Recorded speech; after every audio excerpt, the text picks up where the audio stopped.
Hello, my name is Alex Schaefer, and I am the author of the blog The Crazy Mormon. I am gay, and I am Mormon, and I want to tell you a little bit about what that's like. I grew up in Bakersfield, California, in a very Orthodox home. We had family in the evening. We went to church every Sunday. I'm the oldest of 9 kids. And when I was 17, I realized that I was gay.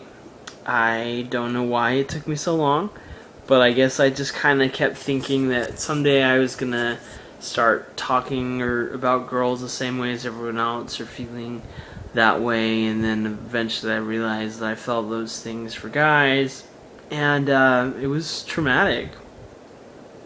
I, like any kid, had my doubts about Mormonism, but I was very strong in it. I read the Book of Mormon a few times. I prayed about it. I went to church. I went to seminary. And when I told my parents that I was gay, they kind of flipped. That was hard.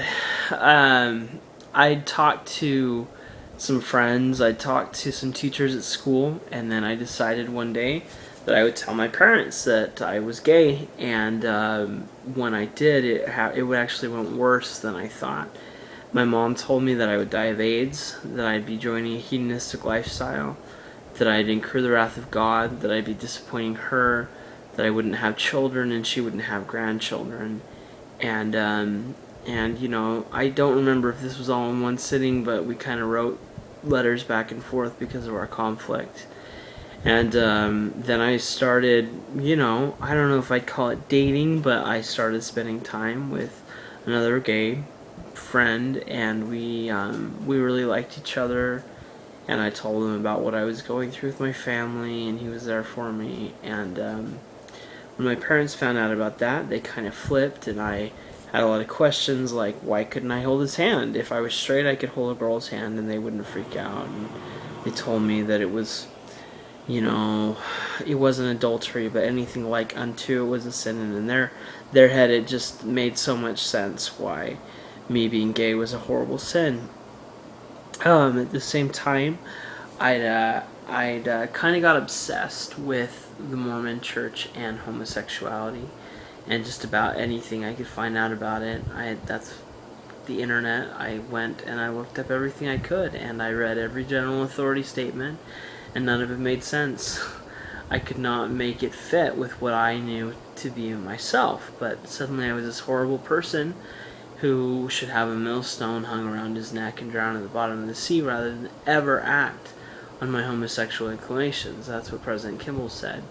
That made me feel pretty bad about myself. I was suicidal, or at least thoughts of suicide, I guess you'd say.